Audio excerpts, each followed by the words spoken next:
பசுவதை தடுப்புச் சட்டம் கொண்டுவரப்படும் என்று தேர்தல் அறிக்கையில் வாக்குறுதி அளிக்கப்பட்டதால் அது தற்போது அமல்படுத்தப்பட்டுள்ளது என்று நாடாளுமன்ற உறுப்பினர் இலகணேசன் தெரிவித்துள்ளார். சென்னை விமான நிலையத்தில் செய்தியாளர்களை சந்தித்த அவர், இயற்கை விவசாயத்திற்கு மக்கள் திரும்பிக் கொண்டிருப்பதாகவும் மாடுகள் பாதுகாக்கப்பட வேண்டும் என்றும் தெரிவித்தார்.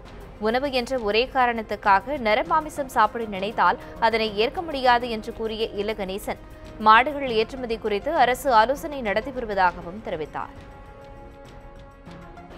உணவு என்கின்ற ஒரே காரணத்திற்காக நாளை தினம் யாரேனும் ஒருவன் நான் மீண்டும் பழைய நிலைக்கு போய் நரமாம்சம் சாப்பிட வேண்டும் என்று சொன்னால் அதற்காக ஏற்றுக்கொள்ள முடியுமா? மனிதன் ஒரு காலகட்டத்தில் மனிதனே அடித்து சாப்பிட்டவன் தான். பரிணாம வளர்ச்சியில் மனிதன் சற்று உயர்ந்த காரணத்தால் மனிதனுக்கு அடுத்தபடியாக, தாய்க்கு அடுத்தபடியாக பார்த்துகிற பசு அதை வதைப்பதில்லை என்பது அடுத்த நிலைப்பாடு. எனவே மனிதன் கொஞ்சம் கொஞ்சமாக உயர வேண்டும் என்று விரும்புகின்றோம். வள்ளலார் சொன்னது போல நான் முழுமையாக ஆட்சியில் இருக்கிற எங்களாலே சொல்ல முடியாது ஜீவகாருண்யம்.